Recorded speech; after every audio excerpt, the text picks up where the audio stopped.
Warahmatullahi wabarakatuh. Waalaikumsalam warahmatullahi wabarakatuh. Bismillahirrahmanirrahim. Alhamdulillahi rabbil alamin. Allahumma salli wa sallim ala sayyidina Muhammadin wa ala alihi wa sahbihi ajma'in, amma ba'du. Faqad qala Allah ta'ala a'udzu billahi minasy syaithanir rajim. Bismillahirrahmanirrahim. Wa idza adzana rabbukum la in syakartum la azidannakum wa la in kafartum inna 'adzabi lasyadid. Shadaqallahul azim wa shadaqa Rasulullah sallallahu alaihi wasallam nabiyul habibul karim. Wa nahnu ala dzalika minasyahidina wasyakirin walhamdulillahi rabbil alamin. Yang saya hormati dan muliakan sahabat saya Ustadz Qobin Maulana, yang saya hormati dan muliakan pejabat pemerintah, Ketua RT 020 RW 03 Bapak Jamaluddin, para orang tua, para sesepuh,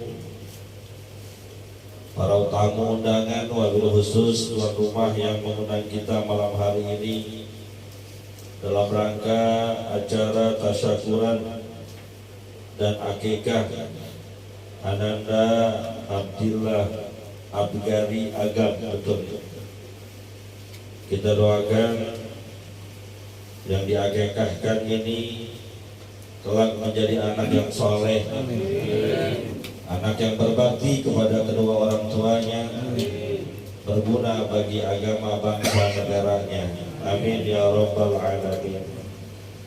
Hadirin yang dimuliakan oleh Allah Subhanahu wa taala, anak itu selain sebuah kenikmatan, dia juga merupakan ujian buat kita.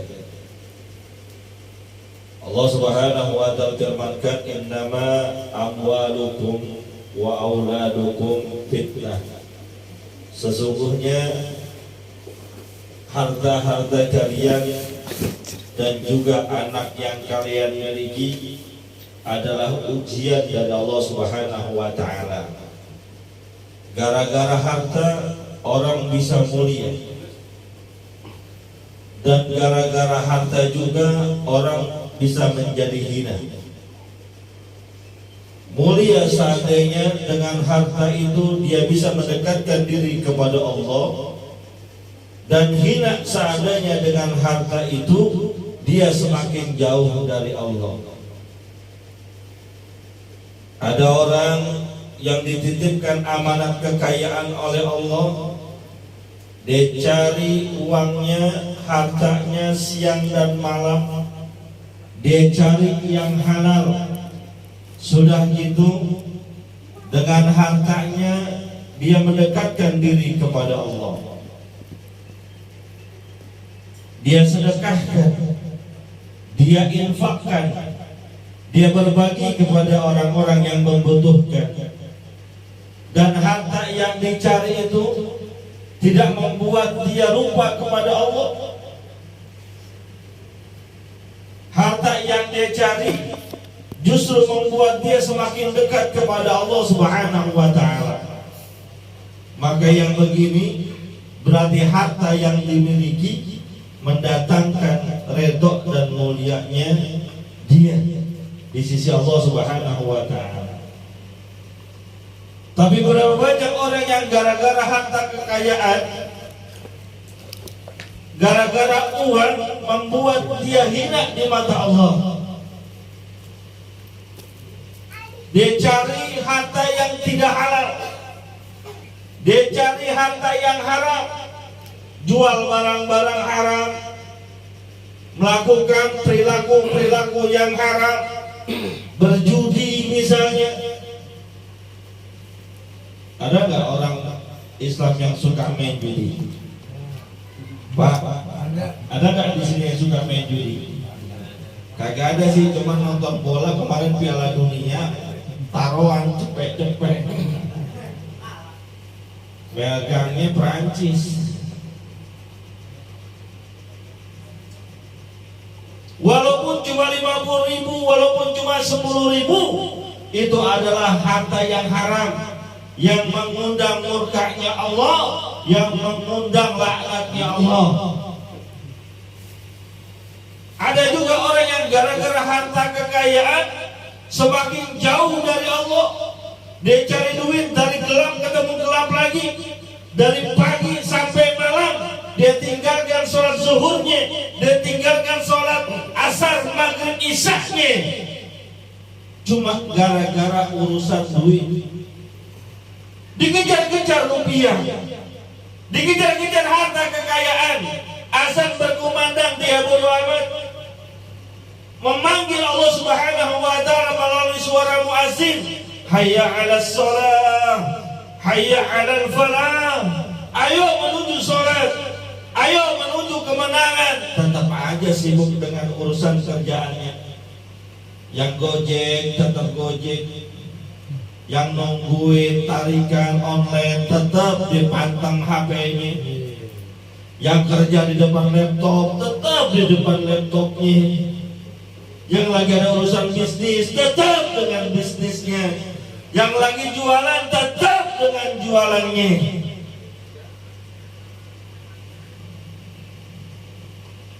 Dia lupa rezeki itu dari Allah, yang ngasih Allah, dan segala manusia ukuran rezekinya sudah ditentukan oleh Allah Subhanahu wa ta'ala. Dia mau cari dari pagi ketemu pagi lagi, dia tinggalkan sholatnya, dia tinggalkan ibadahnya. Kalau rezekinya cuma segitu ya segitu. Fitnah, ujian. Harta yang di rumah kita ujian, harta yang kita cari ujian. Maka jangan sampai ketika ujian itu kita kalah. Indal imtihan yukramul mar'u au yuhad. Ketika ujian kelihatan tuh kualitas manusia, bisa menjadi mulia, bisa juga menjadi hina. Mulia ketika ujiannya lulus, hina ketika ujiannya gagal. Pak, ini pada ngantuk ini ya. Ya Allah, tolong dikeluarin apa kayak keluarin nggak apa-apa, biar pada ngeganyem.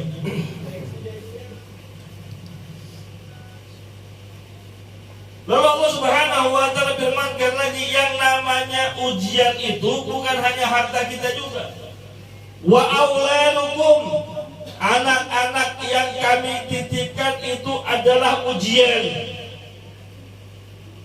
Punya anak ujian, nggak punya anak juga ujian. Berapa banyak orang yang membina rumah tangga puluhan tahun, belum Allah kasih, belum Allah amanahkan, walaupun diperiksa suaminya sehat, istrinya sehat, tetap belum dikasih juga ujian. Nah begitu, nggak apa-apa keluarin. Yang di luar juga keluarin. Ayo Pak, sambil makan aja nggak apa-apa.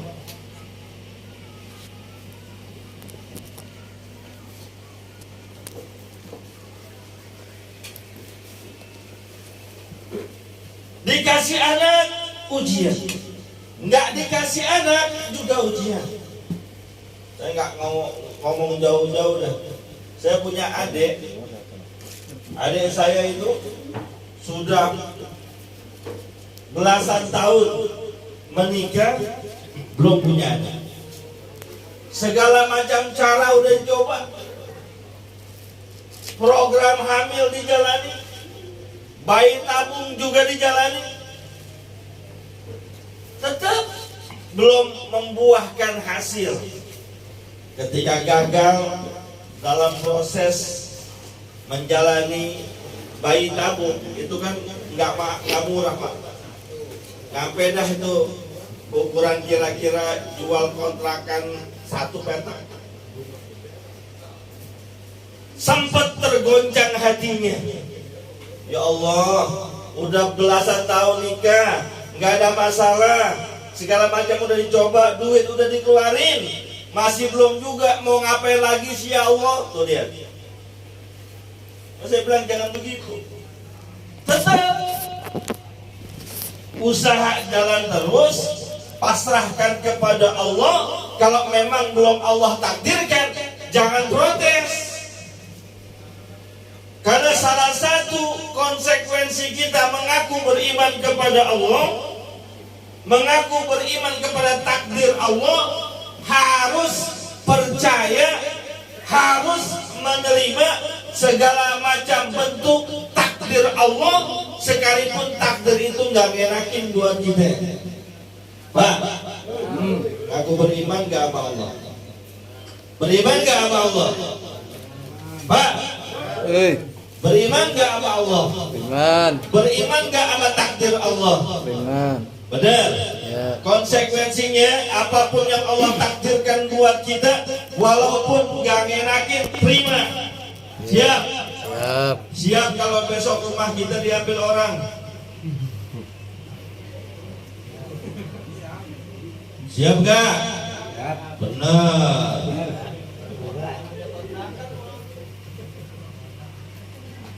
Siap kalau besok motor atau mobil kita diambil orang.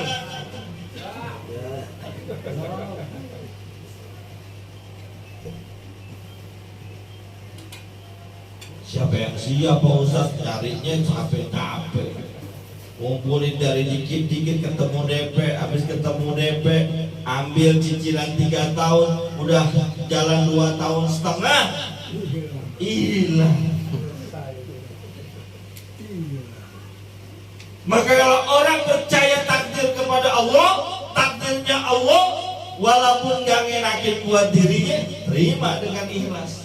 Usaha tetap, tapi menerima keputusan Allah itu adalah sebuah keharusan. Nah, bagi yang diberikan amanah oleh Allah Subhanahu wa taala, udah malam ini. Itu jam 12 lewat 20. Inal. Kenapa? Oh, terima kasih. Udah deh, terbawa aja.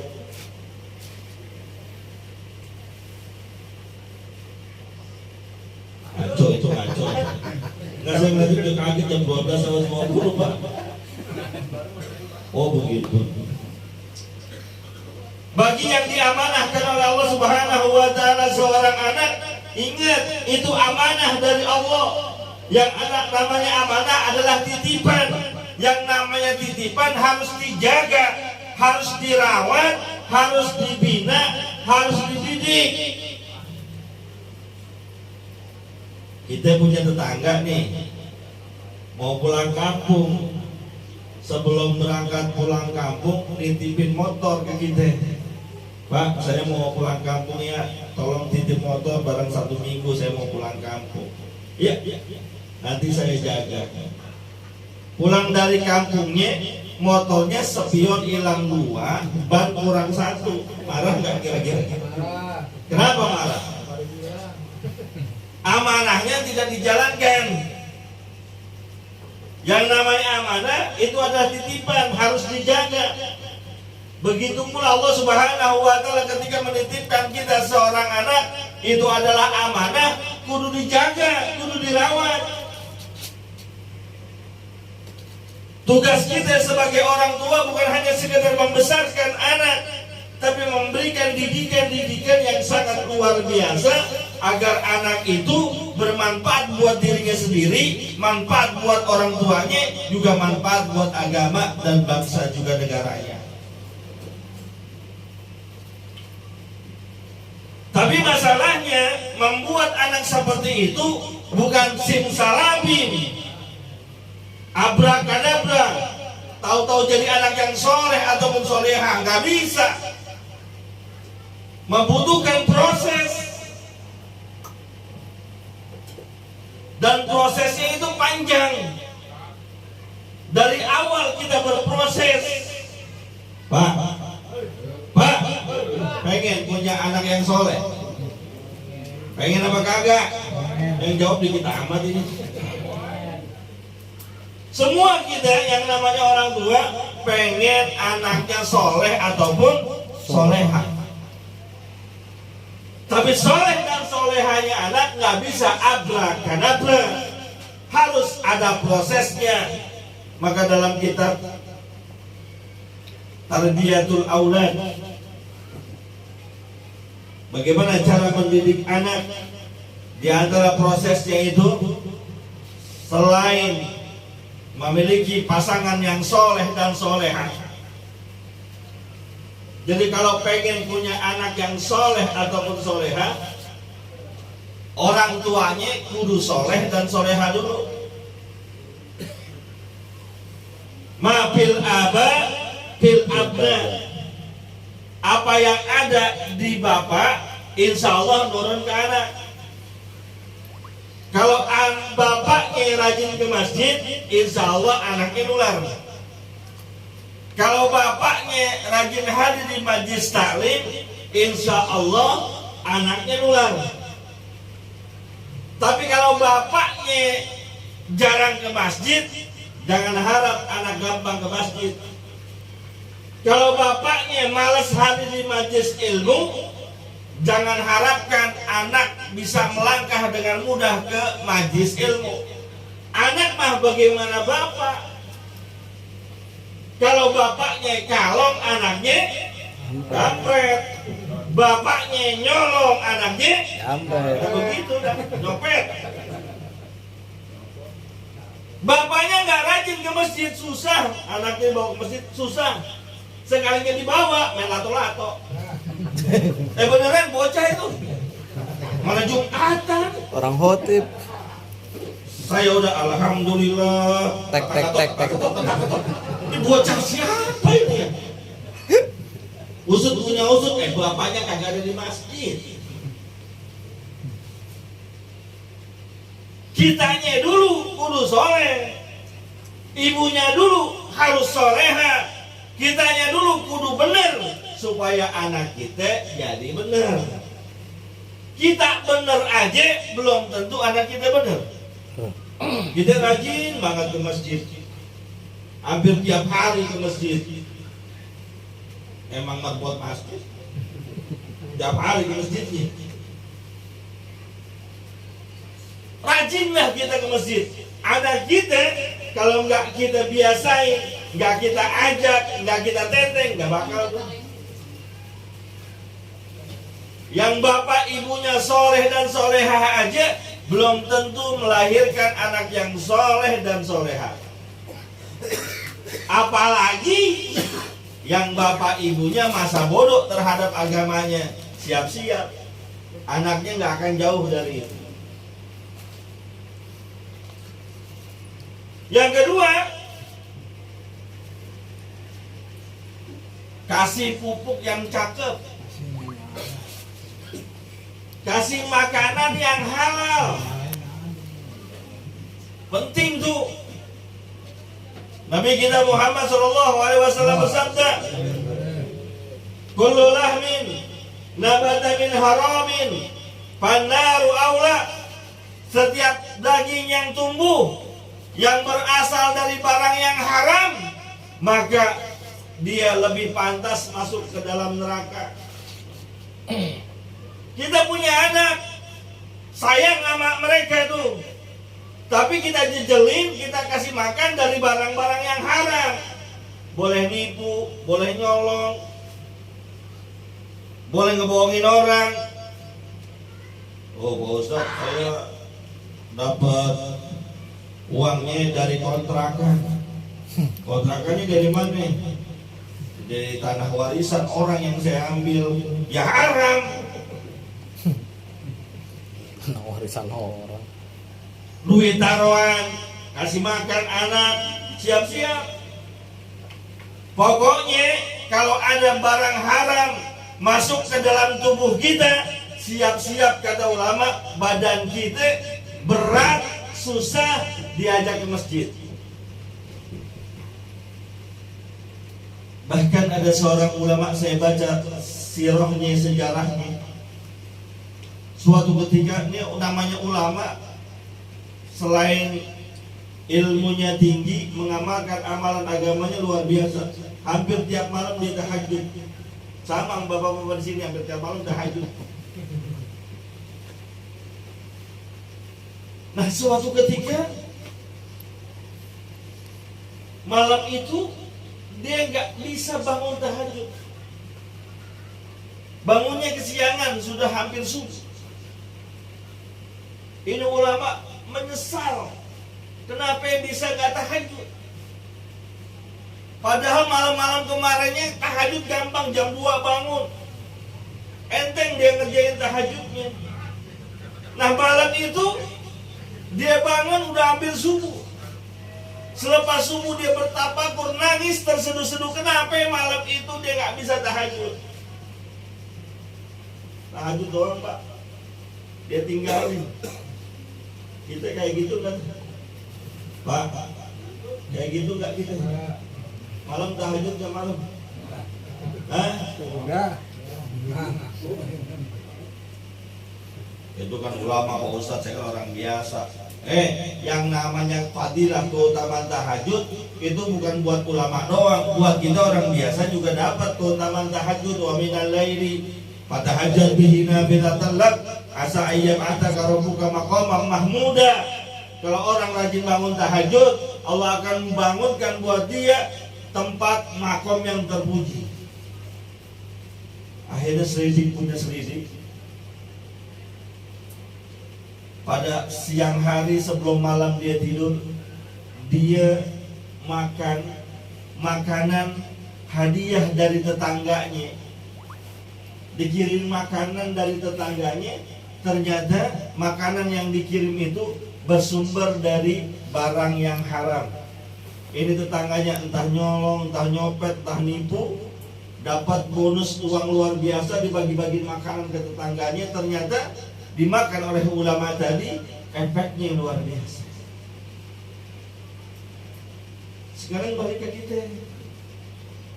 Kita subuhnya pada kesiangan apa kagak?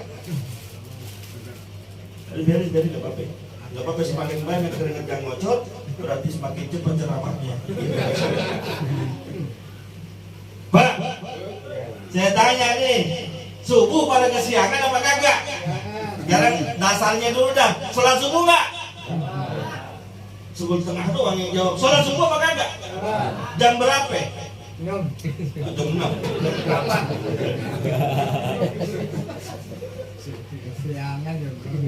Waktu subuh sekarang jam 4:25 menit. Betul ya? Bapak sholat subuhnya jam berapa? Jam 24. Jam 6.24. Itu kalau jam 6.24 murtad, Pak, sholat subuhnya. Murtad, bukan murtad keluar agama Islam, mohon maaf, murtad, jemur pantat namanya. Matahari udah keluar. Seringnya kesiangan apa tepat waktu sholat subuhnya? Jujur amat sih. Taruhlah kita kesiangan 1 hari dalam seminggu sholat subuhnya. Periksa sebab kesiangannya apa? Ya jelas Pak Ustadz, kesiangan orang saya tidurnya malam.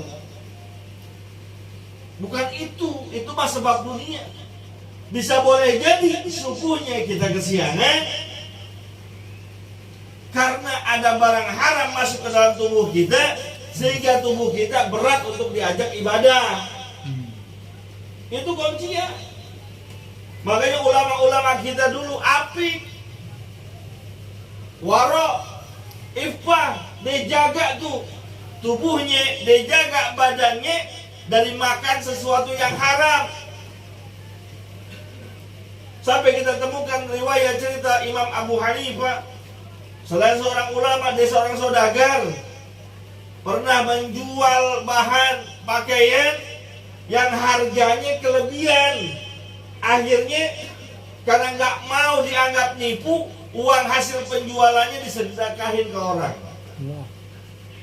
Misal dia dagang bubur kacang hijau, ada nggak tukang kacang hijau sini? Nggak datang. Kang Baso, tukang baso, ada kagak tukang baso? Oh, ini bandar baso di sini ya.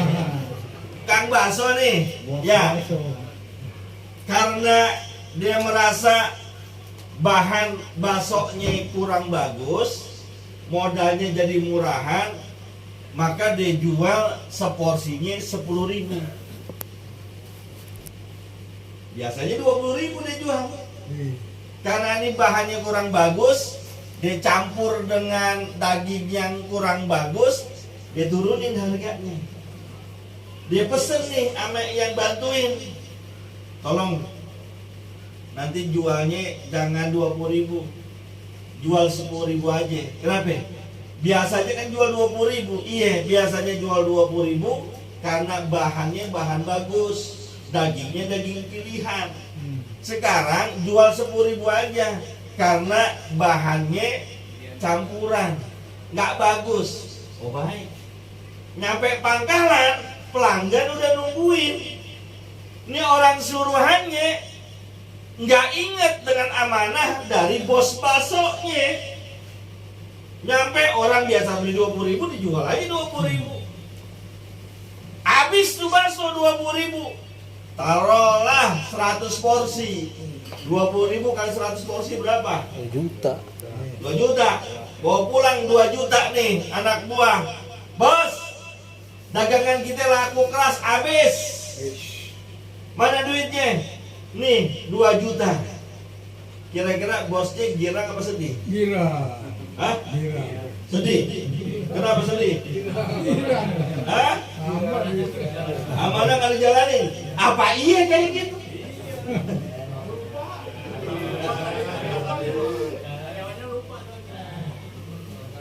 Umumnya kita girang.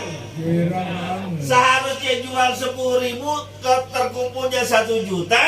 Dia jual 20.000, terkumpulnya 2 juta. Lu cakep, lu pinter. Iya. Cakep nih, bos bakso yang ini saya demen. Besok saya beli dah.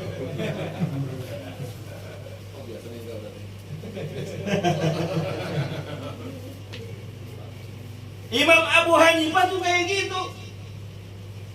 Barang dagangannya salah jual, tapi salah jualnya nguntungin. Uangnya disedekain semuanya. Khawatir itu termasuk uang subhat yang kalau dia makan, keluarganya makan, membahayakan dia dalam urusan akhirat. Fannaru aula, lebih layak masuk ke dalam. Hati-hati Pak. Zaman sekarang kadang orang nggak peduli mana halal mana haram. Pokoknya yang penting duit masuk kantong. Mau bagaimana kayak caranya? Mau nipu dah. Mau bohongin orang. Mau sikut kanan sikut kiri, injek kanan injek kiri. Yang penting dapat duit, bawa pulang, bini senang, anak kagak rewel, dia tenang. Salah. Boleh usaha apa aja. Mau jadi karyawan silakan, mau jadi guru silakan, mau jadi satpam silakan, mau jadi tukang ojek silakan.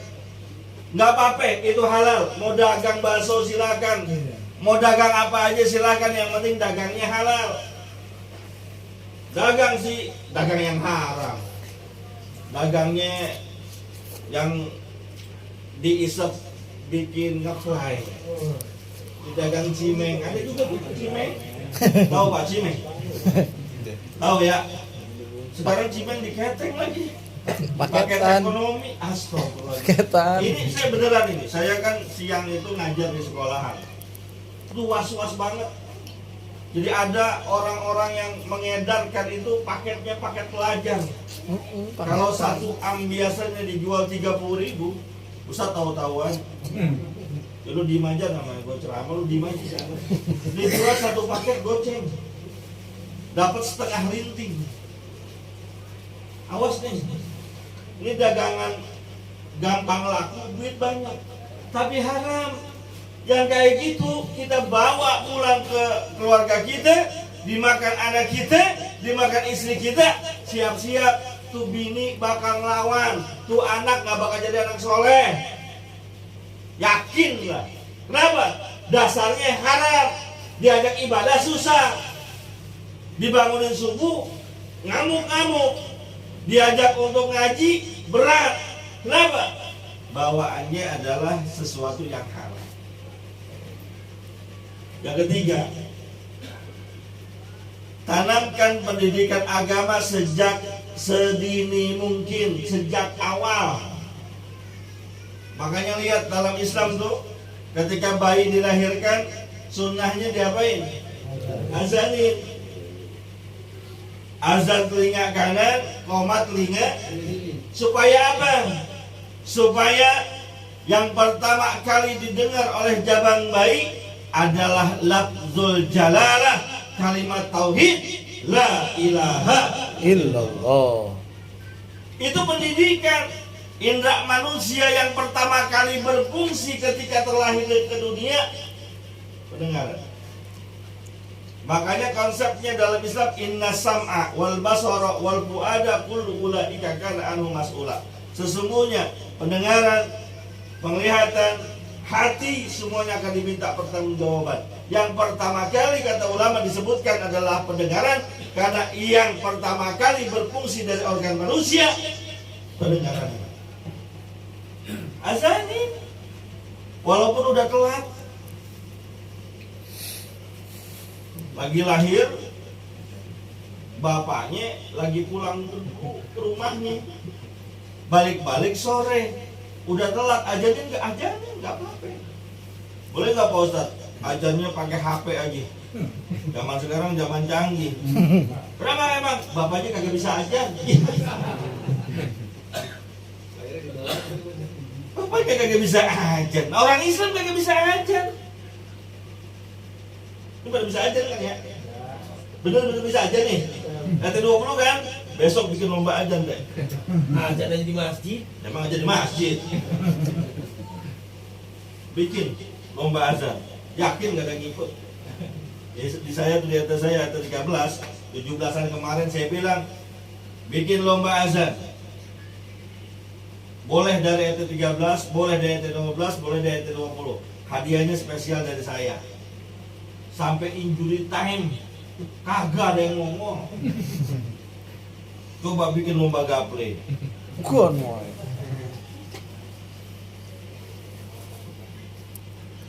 Azanin, walaupun suara kita nggak bagus, walaupun kita bukan seorang muazin, tetap azanin. Karena yang membutuhkan itu bukan kita, tapi ini baiknya. Azanin. Lalu didik dengan pendidikan agama.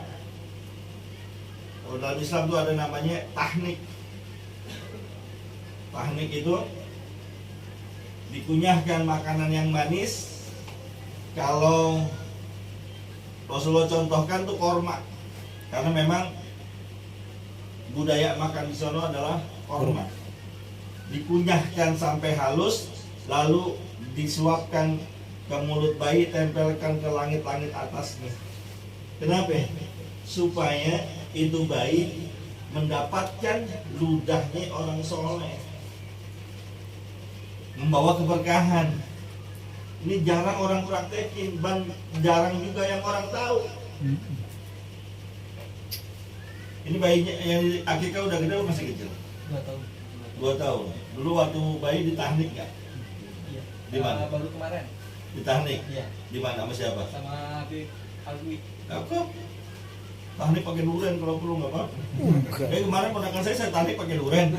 Beneran. Udah gede soalnya. Nggak apa-apa. Karena kalau kata pembahasan fikih, tidak harus korma, yang penting sesuatu yang manis. Nah, durian kan manis tuh. Kalau udah gede boleh. Kalau masih kecil jangan. Jadi sawan dia. Nah, itu bagian dari pendidikan agama. Udah gedean dikit, ajarin ngaji. Masih kecil, suruh dengar selawat-selawat. Jangan dengar nyanyi-nyanyian. Saya tuh pernah lihat ada anak kecil umur 2-3 tahun jogetnya lincah banget. Orang bilang hebat banget, Masya Allah. Masya Allah dari mana? Kalau dia hafal Quran misalnya, dia lancar melapaskan ayat-ayat Quran, baru kita masya Allah. Anak kecil di TikTok. Saya doyan juga gitu nonton TikTok gitu. Ada anak kecil jago jogetnya, dibilang masya Allah hebat luar biasa. Nggak mendidik, ajarin yang sholawat kan sekarang banyak diperdengarkan dengan murotal Al-Quran supaya apa? Kupingnya terbiasa. Saya tertarik dengan Ustadz Adi Hidayat, tahu ya? Masyhur itu beliau. Masya Allah, anaknya usia 5, 6, 7 tahun itu udah Al-Quran udah luar biasa hafalannya. Kenapa bisa kayak gitu? Karena dia nggak pernah dicekokin TV. Yang dihadirkan adalah bacaan-bacaan Quran, bacaan-bacaan yang membuat otaknya bersih jernih. Kalau anak kita kan kagak. Ya, umur 5, 6, 7 kita sedang apa? Si Thomas betul kan? Bob. Gedean dikit Conan. Film-film kartun. Sehingga ketika mereka rewel, kita kasih HP. Dan saya juga begitu emang. Sama dah. Masalah didikan. Jadi saya nggak nyalain bahwa anak saya juga begitu. Salah didikan. Yang benar, ajarkan mereka Quran. Karena dalam sebuah riwayat dikatakan adibu auladakum bisalati khisalin. Tanamkan anak-anak kalian adab, ajarkan ilmu 3 hal minimal. Bihubi nabiyikum, tanamkan mereka supaya cinta kepada nabi kalian. Bidilawatil Quran, tanamkan kepada mereka supaya mencintai Al-Quran. Anak-anak kita bawa ke TPA, TPI. Di sini ada TPA ya, ada 20 ada ya. Ustadz Gobin, ada nggak? Iya, itu dulu. Tapi di 16 ada kan? Dekat bawa situ. Bayaran nggak? Agak. Tuh kan, nggak bayaran. Sedih Pak, saya kadang-kadang ada anak dibela-belain masuk kursus Primagama, Bimba IWO, kursus lagi yang matematika metode Kumon. Bayarnya itu nggak murah, mahal bayarnya. Pakai 500-700 ribu bayarnya, dibela-belain tuh orang tua. Giliran Quran, di depan rumahnya ada TPA, majlis taklim anak-anak, gratis. Mau bayaran diterima, nggak bayaran ya nggak ditagih, kagak disaperin, nggak dititipin. Sedih Pak kita. Bagaimana anak bisa kenal Quran? Anaknya nggak mau. Bukan anaknya yang nggak mau, bapaknya nggak ngarahin. Anak mah kan bagaimana bapak? Ya umur 5-7 tahun kita bawa pasti mau.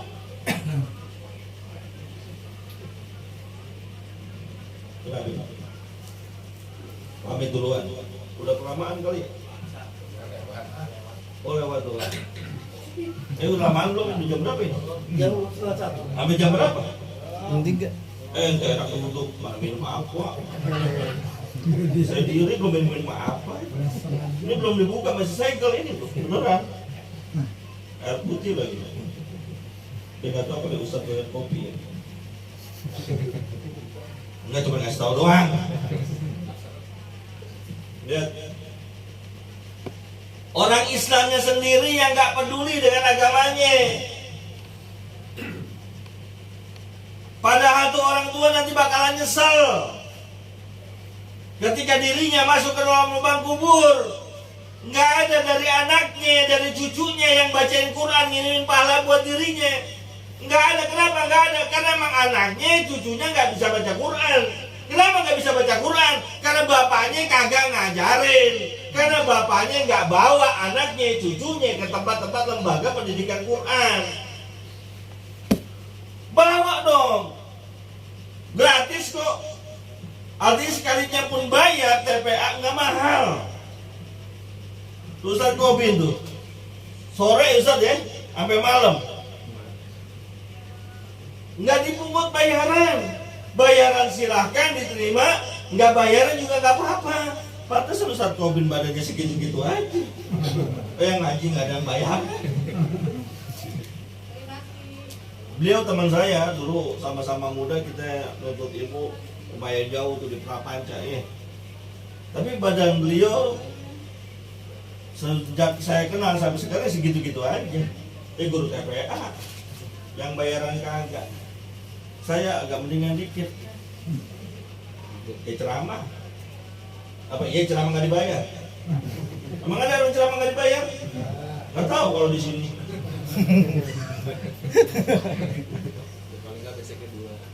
Minimal beseknya 2. Kalau ente pisangnya setengah, ada pisangnya sesisir. Tapi kayaknya nggak ada pisang ini. Nggak mau ngomongin berkat.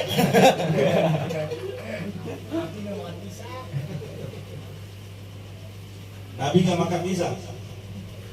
Kita ngomong siapa?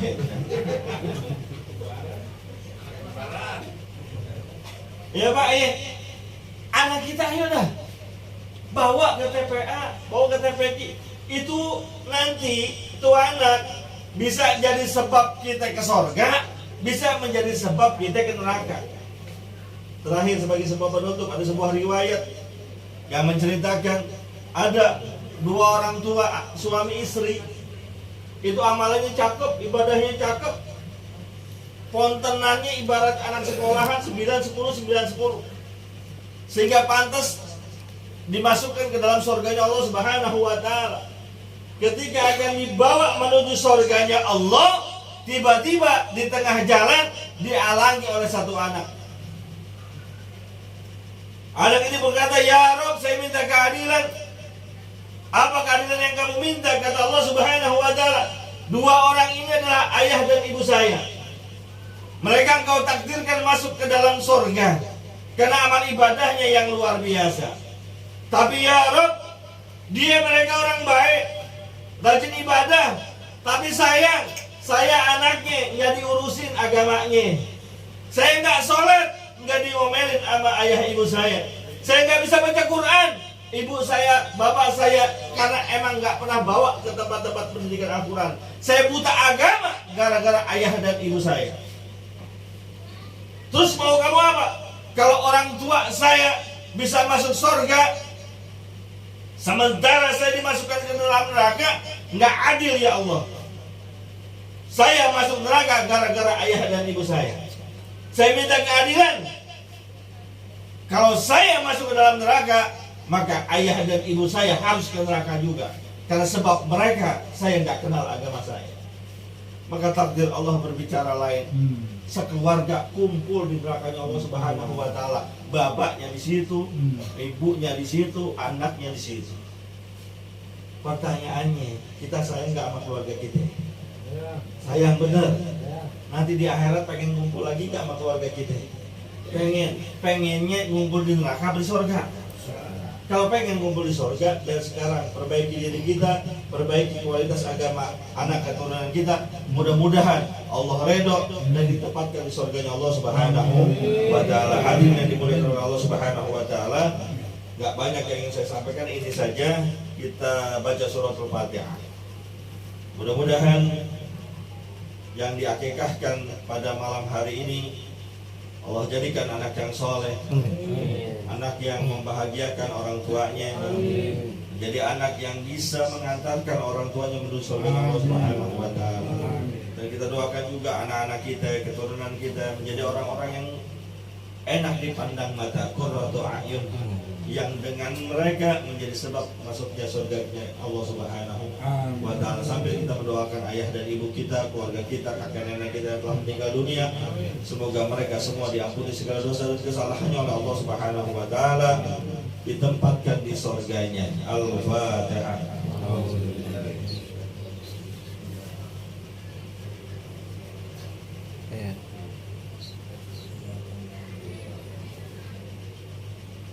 Bismillahirrahmanirrahim. Alhamdulillahirabbil alamin. Wa bi ni'mahu wa yukafi mazidah. Ya rabbana ilahana hamduka bi badri jalali wajhikal karim wa ala azim sultanik. Allahumma shalli wa sallim ala sayyidina Muhammad wa ala ali sayyidina Muhammad. Allahumma inna ala dzikrika wa syukrika wa husni ibadatik. Allahumma ighfir lana wa li walidina warhamna warhamhum kama rabbawna shighara. Allahumma ij'al jam'ana hadza jam'an marhuma. Allahumma ij'al jam'ana hadza jam'an maghfura wa tafarruqana min ba'di tafarruqan ma'suma. Allahumma inna na'udzubika minal hammi wal hazan wa na'udzubika minal ajzi wal kasal wa na'udzubika minal jubni wal bukhal wa na'udzubika min ghalabatid dain wa qahril rijal ya ghani ya hamid ya muqti ya mu'id ya rahim ya wadud aghnina bi halalika haramika wa ridwatika ma salufatika aman siwak wa hab lana ya wahab ilman wa hikmatan wa rizqi ya razzaqul musahira wa bil khairi ya fattah muftah bil huda wa bil ilmi ya alim kulli mufaddila wa sallallahu ala sayyidina Muhammadin wa ala alihi wa sahbihi wasallam walhamdulillahi rabbil alamin. Terima kasih, mohon maaf. Assalamualaikum warahmatullahi wabarakatuh.